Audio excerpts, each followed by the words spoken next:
오늘 우리가 읽은 다니엘서 본문과 그리고 뒷부분은 사드락과 메삭과 아벳느고라고 하는 이스라엘의 청년들이 바벨론 왕 느부갓네살의 우상 숭배 요청을 단호하게 거절해서 뜨겁게 타는 풀무불 속에 던져졌다는 내용과 또 거기서 하나님의 도우심으로 이적이 일어나서 살아나와서 그 느부갓네살이 하나님을 믿게 되었다는 내용이 드라마틱하게 기록되어 있습니다. 우리는 이 기사를 대체로 교회를 조금 다닌 사람이면 잘 알기에 생략하고 이 사건을 통해서 이스라엘의 새 청년 사드락과 메삭과 아벳느고가 가진 신앙, 그 의미와 그 결단과 그 결과를 한번 생각하면서 신앙이 무엇인가, 우리가 신앙을 어떻게 신앙생활을 해야 참된 것인가를 생각해 보고자 합니다. 먼저 우리는 이 세 청년 사드락과 메삭과 아벳느고가 겪은 고난을 먼저 살펴보면서 우리 인생에도 고난이 왜 있을까? 우리가 왜 고난을 겪어야 되는가 하는 문제도 생각해 보려고 합니다. 고난, 누구든지 다 당하죠. 어려움. 이 고난을 구약 성경에 보면 조금 단순하게 말씀하고 있습니다. 신명기에 보면 고난은 하나님을 법을 어기는 사람들이 인과응보적으로 당하는 일이라고 합니다. 대부분 여러분 그렇게 생각하죠. 법을 어기는 사람들이 인과응보적으로 당하는 것이 고난이다, 벌이다. 그런데 여기서 우리는 알아야 될 것이 고난의 원인은 있는데 고난의 원인이 한 가지가 아니라는 것입니다. 내가 잘못해서만 고난을 받은 것이 아니라 여러 가지 이유로 고난이 있다는 것입니다. 그 한 해로 우리가 잘 아는 고난의 대명사란 욥을 여러분 아시죠? 욥을 보십니다. 욥은 동방의 의인이라 그랬습니다. 바르게 살았다는 것입니다. 그런데 욥기서 1장과 2장을 보면 욥이 자식이 죽습니다. 자식도 한 명이 아니라 10명 죽어버리니 얼마나 기가 막히니까. 그리고 재산을 다 스바 도적들에게 잃어버리게 됩니다. 또 자기가 몸에 병이 듭니다. 악창이, 온몸에 악창이 납니다. 심지어 결국 욥은 자기 아내도 집을 나가버리게 됩니다. 이런 고난을 욥이 당한데 그 고난은 무슨 원인일까요? 아니 욥이 동방의 의인이라고 했는데 욥이 이렇게 무서운 고난을 당하고 있는데 무슨 원인일까요? 왜 그랬을까요? 이걸 우리 알아야 됩니다. 욥기서 1장 6절에서 8절까지 보면 이렇습니다. 마귀가 하나님 앞에 딱 와서 섰는데 하나님이 너 세상에 다니다가 욥과 같이 믿음이 좋은 자를 봤느냐? 그렇게 하니까 마귀가 하나님 앞에 이렇게 말합니다. 하나님, 욥은 하나님이 복을 주셔서 저렇게 하나님을 잘 믿지 복을 뺏어버리면 하나님 안 믿을 것입니다. 그러니까 마귀는 욥이 하나님을 믿은 것이 기복주의적 신앙, 복 주니까 믿고 복 안 주니까 안 믿는 세상 모든 종교는 그렇습니다. 그 신앙이라고 합니다. 하나님은 아니다라고 합니다. 아니다. 욥은 내가 복을 줘서 믿는 것이 아니다라고 그래서 가지고 이제 욥 마귀하고 하나님하고 의인화된 이야기입니다. 인간적인 표현을 써서 하는 말이다. 그 말이죠. 내기를 합니다. 무슨 내기를 한 줄 아십니까? 마귀가 복을 줘서 욥이 하나님을 믿다니까 하나님, 그러면 너 욥에 있는 것을 생명만 놔두고 다 한번 가져가 봐라, 축복을. 그러면 마귀가 그러면 욥은 하나님을 부인하고 안 믿을 것입니다. 하나님 아니다, 욥은 그렇지 않을 것이다. 이렇게 해서 하나님하고 마귀하고 내기가 있습니다. 자, 그래가지고 이제 욥에게 어마어마한 앞에 말한 대로 문제가 일어나는 것입니다. 그런데 욥은 그 속 의미를, 왜 자기에게 고난이 일어나는지 압니까, 모릅니까? 모릅니다. 우리도 지금 우리가 왜 우리에게 고난이 일어나는지 모릅니다. 왜 일어난지 모릅니다. 그러자 이제 욥의 친구들이 욥이 고난을 당한 것을 보고 와서 욥이 당한 네 고난은 네가 뭔가 잘못해서 벌을 받은 것이다. 그러니까 아까 말한 대로 인과응보적으로 고난을 당한 것이라고 말합니다. 엘리바스라는 친구가 욥한테 그럽니다. 욥기 22장에 보면 네가 무엇인가 잘못했는데 네가 가부가 왔을 때 빈손으로 돌려보내고 과의 손을 꺾지 않았겠느냐? 뭔가 네가 잘못한 것이지 않겠느냐? 그러니까 욥기 23장에 보면 욥이 반박을 합니다. 내가 언제 과부의 손을 빈손으로 돌려보낸 적이 없고 불우한 싹을 탐한 적이 없다. 욥은 그런 적이 없다는 것입니다. 그러면서 욥이 욥기 23장 10절에 우리가 잘 아는 그 유명한 말합니다. 나의 가는 길 그가 아시나니 그가 나를 단련하신 후에는 내가 정금같이 나오리라. 유명한 말입니다. 욥은 자기가 왜 고난을 당한지 몰라가지고 이제 하나님 앞에 자기 고난 당한 이유를 알게 해달라고 막 기도합니다. 울부짖습니다. 욥기서 이 38장 보면 왜 내가 고난을 당했습니까? 내가 뭘 잘못했습니까? 내가 벌 받게 됩니까? 하고 막 욥이 막 이제 자기 고난 의미를 모르니까, 왜냐하면 그 고난 의미는 뭐라고요? 하나님하고 마귀하고 뭐가 있다고요? 욥을 놔두고 내기를 하고 있어요. 저와 여러분 지금 고난 당한 것을 놔두고 마귀와 하나님이 지금 보고 있을지 모릅니다. 제가 지금 분명히 저거 지금 고난 당하면 하나님 부인할 거라고 생각할 줄도 모릅니다. 그래서 하나님은 내가 당한 고난이 무엇입니까? 라고 막 울부짖습니다. 그때 하나님이 욥기서 38장 4절에 이렇게 대답합니다. 대답이, 왜 네가 고난 당하느냐? 대답이 이럽니다. 내가 이 세상을 세울 때, 땅에 기초를 놓을 때, 우주를 만들 때 네가 어디 있었느냐? 꼭 무슨 의미인지 잘 모르겠잖아요. 이 말씀의 뜻은, 고난이라는 것은, 고난의 이유라는 것은 하나님이 천지 만물을 창조한 것처럼 태초적인 것이고 신비한 것이고 영적인 문제라는 것입니다. 고난은 인과응보도 있지만 인과응보적인 것이 아니라 고난은 신비한 것이라는 것입니다. 고난은 누가 이해할 수 없는 것. 네가 태초에 이 땅의 기초를 세울 때 네가 어디에 있었냐? 네가 알지 못한 고난 누구도 알 수 없다는 것입니다. 여러분, 과학에서, 물리학에서 특히 이런 말을 합니다. 만유 인력이 왜 있을까요? 만유 인력이 모든 것은 여러분 인력에서 잡아다닙니다.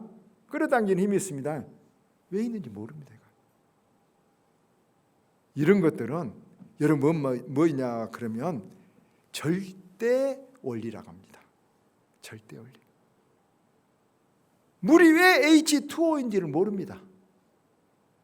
그냥 물이 H2O는 물입니다. 수소로 원자를 나눠보니까 황사는 H2SO4인지 왜 그런지 모릅니다. 인간은 그걸 그냥 받아들이고 그 물질 성질을 받아들일 수밖에 없습니다.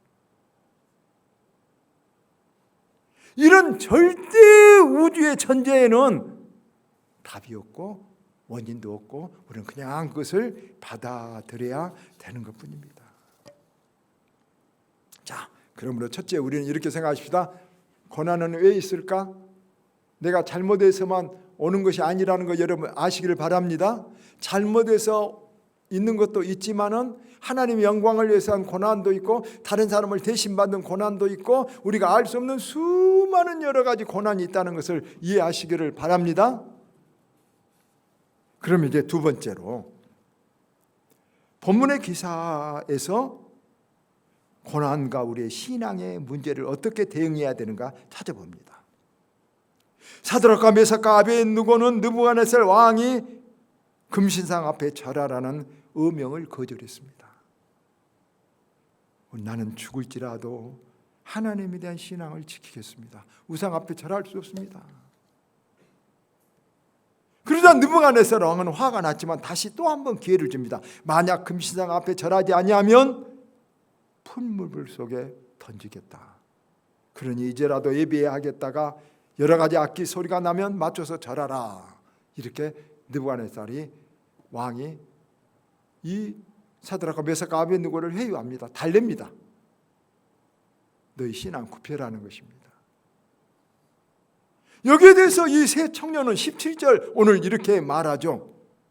만일 그럴 것이면 왕이여, 우리가 섬기는 우리 하나님이 우리를 극렬히 타는 풀물 가운데서 능히 건져내시겠고 왕의 손에서도 건져내시리이다. 우리를 풀물 속에 던져버려도 하나님이 우리를 건져내실 거라고 믿습니다. 그런데 여러분 한번 조금만 생각해 보십시오. 18절 더 중요한 말이 있습니다. 우리가 오늘 이 말씀 생각하자 한 것입니다. 18절. 그런데 그리하지 아니하실지라도, 그 말은 뭐야? 하나님 우리를 건져주시지 아니하실지라도 왕이여, 우리가 왕의 신들을 섬기지도 아니하고 왕이 세우신 금신상에 절하지도 아니할 줄을 아시옵소서. 하나님 건져주실 것입니다. 하나님 나 고쳐주실 것입니다. 근데 안 고쳐도 나는 우상 숭배 안 합니다. 여러분 이럴 수 있기를 바랍니다. 하나님 때문에 고난을 당합니다. 죄 때문이 아니라 하나님 때문에, 믿기 때문에 고난을 당합니다. 그것도 잘 믿기 때문에 고난을 당합니다. 여러분, 그러나 흔히 비유한 것처럼 물고기가 물을 떠나서는 살 수 없는 것처럼 나는 하나님이 지으신 피조물입니다. 여기 마이크가 여러분 우리가 값주고 산 피조물입니다.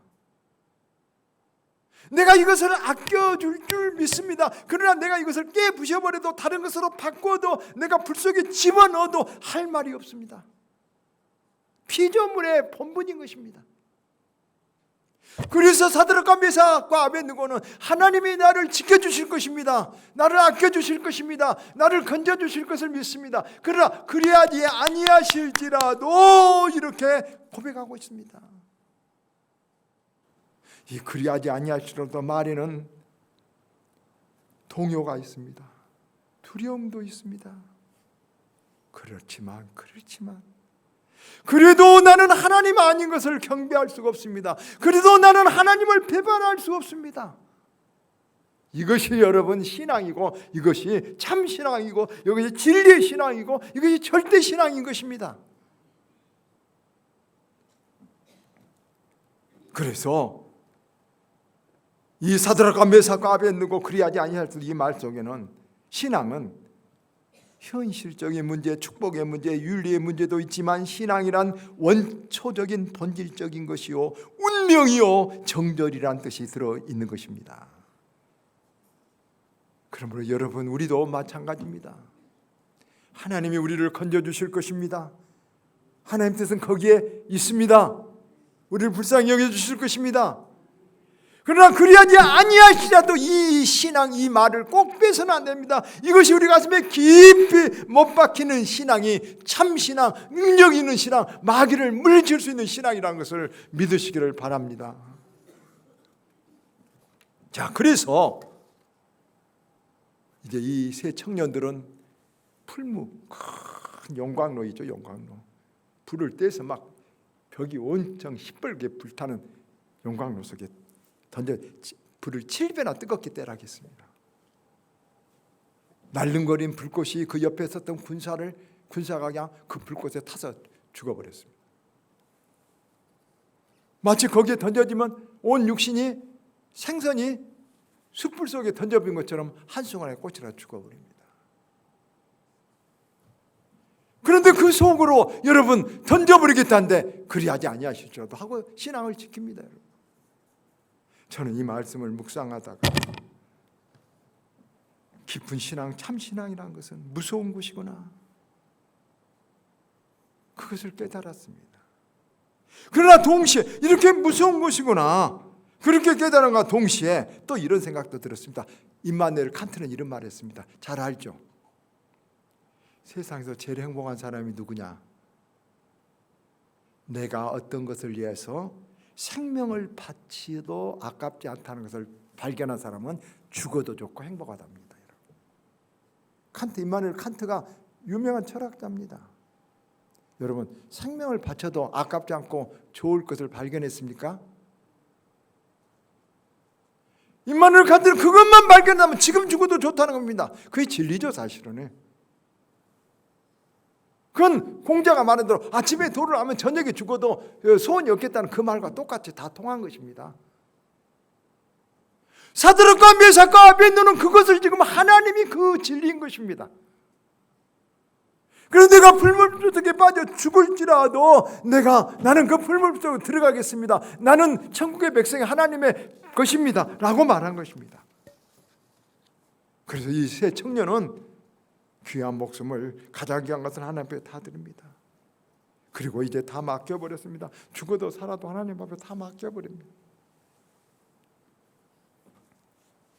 자, 그리고 인간의 모든 역사는 여기서 끝나버렸습니다. 사랑하는 여러분, 저는 이 말을 꼭 강조하고 싶습니다. 우리 인간의 손이 다 나아질 때 하나님의 손길이 시작된다는 것을 꼭 믿어야 되는 겁니다. 이 말은 제가 한 말이 아니라 수많은 위대한 사람들, 기적을 창출한 사람들, 헬렌 켈러가 한 말입니다. 나는 인간의 모든 100개의 문이 다 닫혀져 버렸는데, 나는 거기서 절망하고 울고 짐승처럼 울부짖는데 하나님이 한 문 열어준 그 문으로 들어가서 나는 위대하게 되고 세상 사람들을 살리는 사람이 되고 가장 행복한 사람이 됐다. 오히려 우리는 지금 우리 앞에 문이 여러 개 있어서 하나님을 불신앙하고 하나님이 열어준 문을 못 볼 때가 많이 있을 수 있다는 것입니다. 사드락과 메삭과 아벤느고는 이제 하나님만 맡겨 풀무불 속에 던져져 버렸습니다. 그런데 그때 그 순간에 여러분 어떤 일이 일어났습니까? 사방이 닫힐 때 오방이 있습니다. 우리 믿는 사람 오방이 있습니다. 사방이 막혔다. 우리에게는 몇 방이 있어요? 오방. 동서남북위, 우리는 이 오방이 있습니다. 믿으시길 바랍니다. 자, 청년들이 던져져가 풀물 속에 타잡을 줄 알고 느부갓네살 왕이 이렇게 풀물 속을 높은 왕자에 앉아서 이렇게 내다보다가 보니까 그 풀물 속에 사드락과 메삭과 아벤느고 세 사람을 던졌는데 보니까 풀물 속에 이들이 죽지 않고 있어요. 그런데 보니까 세 사람이 아니라 몇 사람이요? 네 사람이 있습니다. 세 사람 던졌는데 네 사람이 있습니다. 그래서 이 느부갓네살 사람은 아니 우리가 세 사람 던지지 않았냐? 저기는 한 사람은 누구냐? 그러면서 느부갓네살 왕은 말합니다. 신의 아들 같아. 25절에 신의 아들 같다. 누굴까요? 세 사람 던졌는데 네 사람이 들어있으면 누굴까요? 하나님이십니다. 우리 주님이 지금 여기에 내려오신 것입니다. 고난의 속에 계십니다. 지금 우리들 고난에서 울고 있는 사람 속에 주님이 옆에 계십니다. 예, 그렇습니다. 인간의 몸을 입고 하나님이 고난의 현장에, 그래서 주님이 세상 끝날까지 내가 너희와 함께하리라, 너희들 버리지 않겠다고 말씀하신 우리 주님이 여러분 여기에 지금 고난의 현장에, 지금 주님 때문에 당하는 아픔의 현장에 주님이 함께하고 있는 것입니다. 여러분 이것을 믿으시길 바랍니다. 그러므로 여러분 이 믿음 갖고 어떤 어려움 속에서 위험 속에서도 낙심하지 마시길 바랍니다. 낙심은 믿음의 눈이 멀어져 버린 것입니다. 원망은 믿음의 눈이 멀어져 버린 것입니다. 불평도 믿음의 눈이 흐려지는 것입니다. 여러분 근심 걱정도 믿음의 눈이 약해져 버린 것입니다. 믿음의 눈이 밝아지기를 원합니다. 낙심하지 마시기를 바랍니다. 의심하지 마시기를 바랍니다. 믿음의 눈이 밝아지면 하나님이 우리와 함께 계시며 그 하나님의 손을 잡고 있으며 하나님이 열어주신 새 문을 우리는 열 수 있는 줄 믿습니다. 그래서 보니까 불에 타 죽지 않고 네 사람이 들어있는 것입니다. 그래서 이제 느부갓네살 왕이 바벨론 왕이 외칩니다. 다니엘서 3장 28절에 지극히 높으신 하나님의 종 사드락과 메삭과 아벳느고의 하나님을 찬양하리로다. 하나님을 이제 이가 찬양하게 됩니다.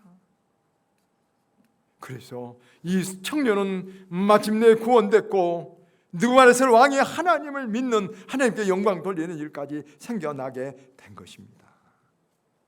사랑하는 여러분, 이 기사를 우리가 보면서 하나님을 대적했던 느부갓네살 왕이 이렇게 하나님을 찬양하게 된 것은 무슨 교리로 철학으로 설복한 것이 된 것도 아니고 착하고 선한 일로 한 것도 아니고 이들의 능력으로 된 것이 아니라 그들이 16절 하에 만들어 우리가 이 일에 대하여 대답할 말이 없나이다.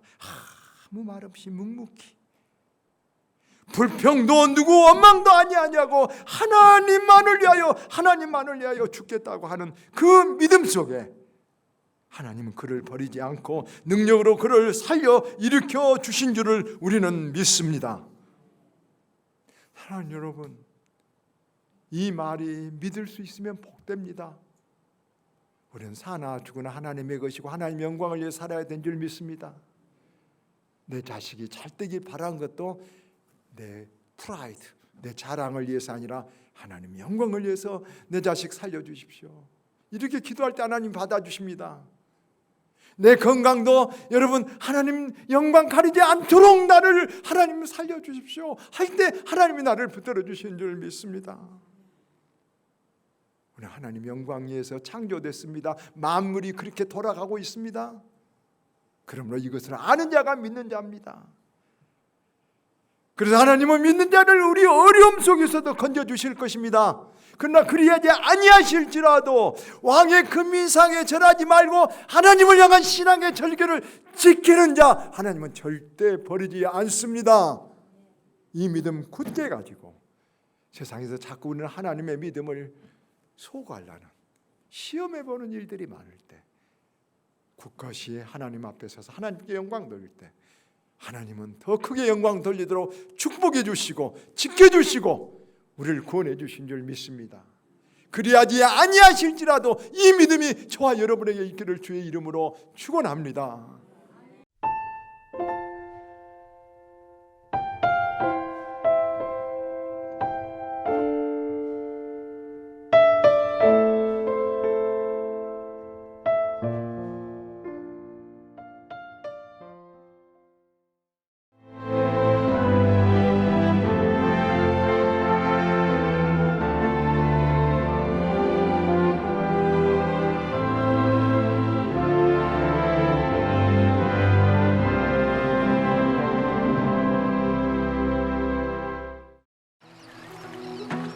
만약 섬에 색을 입힌다면 어떤 일이 생길까? 나만의 색입히기. 섬의 변신, 마음도 상쾌하다. 마음이 설레는 보라색 여행. 내일, 그리고 설렘. 노란색 여행. 내 마음에 주는 선물, 주홍색 여행. 또 다른 나를 발견하는 행복 여행. 섬이 옷을 갈아입다 신안군.